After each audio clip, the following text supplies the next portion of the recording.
drawing pictures? We want to line up first.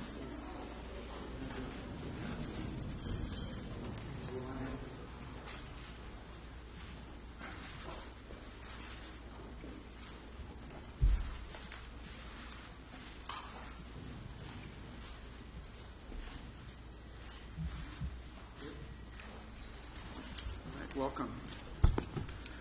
Well, thank you all for joining us here today. I'm reminded by my colleagues from India, Australia, and Japan that within an hour of becoming the Secretary of State of the United States, this was my first meeting. So we like to do these every 6 months, right? Every 5 months. But we're honored to host them here today in this very important partnership that has developed over the years and that I think has really taken wing in the last few months, and we want to continue to build on. These are very important countries. These are very important strategic partners and allies of the United States, and together we have a lot of shared priorities, a lot of things we care about in the world. I think there are many global problems, but also problems that we face in our respective countries that can be solved by us cooperating together. One of the challenges upon coming, although this is a great partnership and a great forum in which to discuss these issues, one of the challenges has been something new like this, is turning meetings and gatherings where we talk about ideas and concepts into a vehicle for action, into a vehicle for actually being able to take concrete actions. And that's the next step in this great partnership, is to actually begin to see concrete actions and steps being taken in conjunction with one another, in coordination with one another, in partnership with one another for the benefit of our respective countries and ultimately of many other countries in the world. There are many countries that are going to benefit from this partnership even though they're not members of it.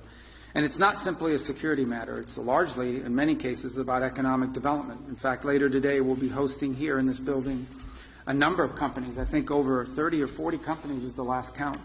Representing all four of our countries, companies that are doing businesses in these countries or who are domiciled in these countries and who are going to be visiting here to talk about things we can work together on. And there are many topics that we can work on and focus on. One that I've personally been very focused on is diversifying the global supply chain of critical minerals, not just access to the raw material, but also access to the ability to process and refine it to usable material. It's critical for all technologies and for all industries across the board. And so having a diverse and reliable global supply chain of these is just one example of many that we can focus on and build upon and achieve some real progress on. So that's the hope for this partnership. That's why it's so important to host it here today.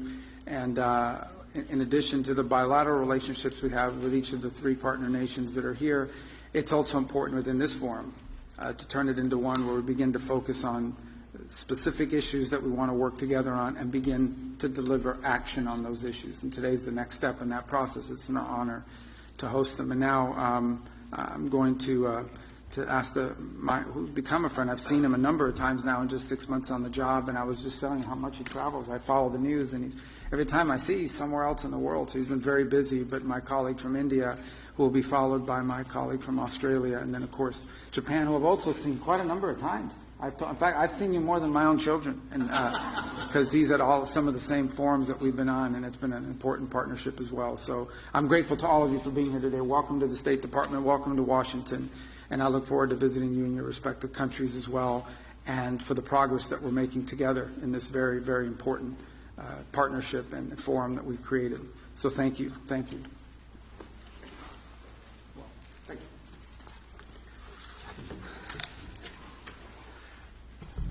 you.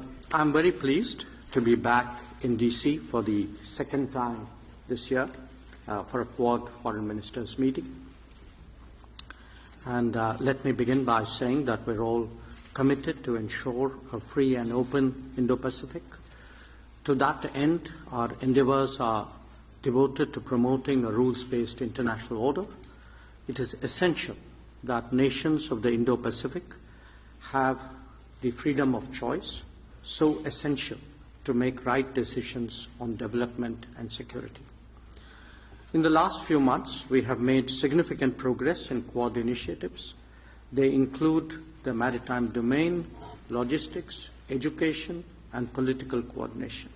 We will be discussing that in greater detail. The working of the Quad has also been made more efficient through streamlining the working groups. A more cohesive nimble and focused Quad will certainly help deliver better. Quad is about deepening our convergence and expanding our common ground. I value our consultations on different dimensions of the Indo-Pacific in that regard.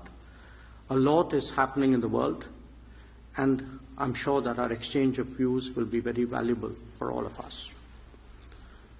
A word about terrorism in the light of our recent experience. The world must display zero tolerance. Victims and perpetrators must never be equated, and India has every right to defend its people against terrorism, and we will exercise that right. We expect our Quad partners to understand and appreciate that. India plans to host the next Quad summit. We have some proposals on how to make that productive. I'm sure so do our partners. We will discuss, and I'm sure we will agree.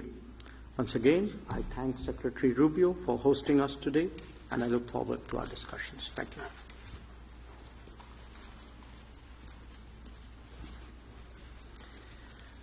Thanks very much. It's really wonderful to be back here in Washington. It was such an honour to be asked, be invited to attend the inauguration of President Trump in January and to attend it with my colleagues from India and Japan. And Secretary Rubio, it was indeed your first few hours of being the Secretary of State. It was such an honour to meet with you, and I look forward. Thank you for the engagement over particularly this last little period with the Middle East, and then obviously we look forward to your visit to the ASEAN set of meetings in our region. We understand how important this partnership is. It is such an important partnership for the world, it's such an important partnership for our region, it's such an important partnership for the countries represented. The importance of our partnership is highlighted by the urgency of the strategic challenges that we all face.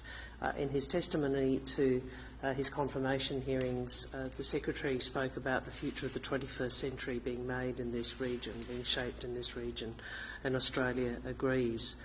This is a very important Quad meeting, as always, and unfortunately we meet against the backdrop of conflict and of escalating competition.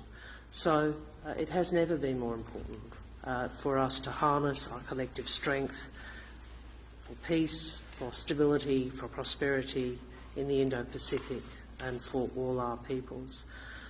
These four countries represent nearly a quarter of the world's population and over a third of global GDP. We are independent, sovereign nations. We bring our own perspectives, our own interests, and we also know this, that we are stronger when we work together. Whether it's when we respond to emergencies, as we did, when we together mobilise quickly to support communities affected by the deadly earthquakes in Myanmar, all cooperating on issues which are critical to the region's security and prosperity, such as technology, supply chains and maritime security. Practical cooperation, which is all designed to make all of us safer in a region which continues to change. I'm very grateful to be hosted again by the Secretary for this, our second Quad meeting in 6 months, and I look forward to the discussion today. Thank you.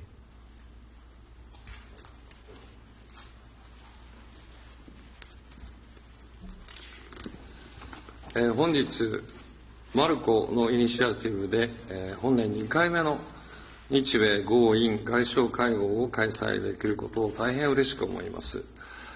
マルコが国務省に初登庁して数時間後に開催された本年1月の外相会合開催は、国際社会に対して前向きで力強いメッセージとなりました。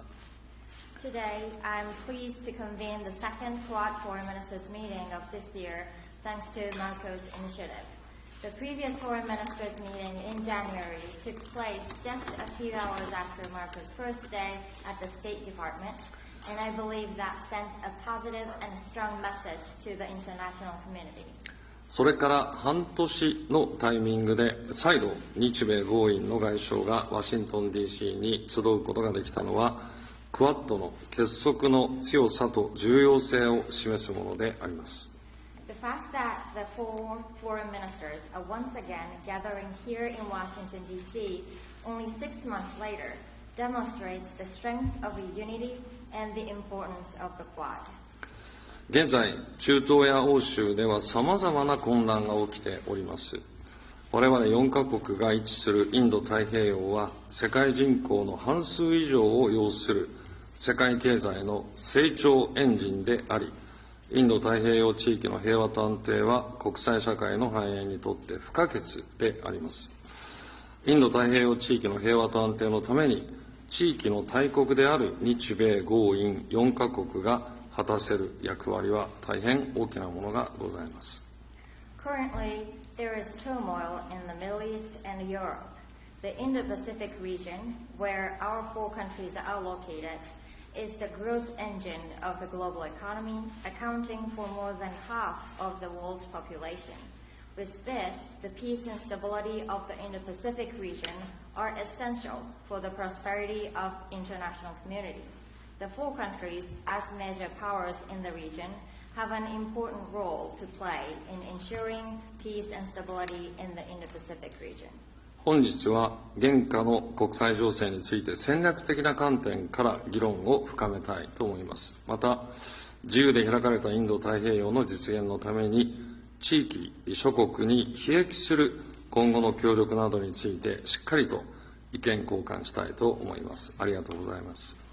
Today, I'm looking forward to engaging in in-depth strategic discussions on the current international situation.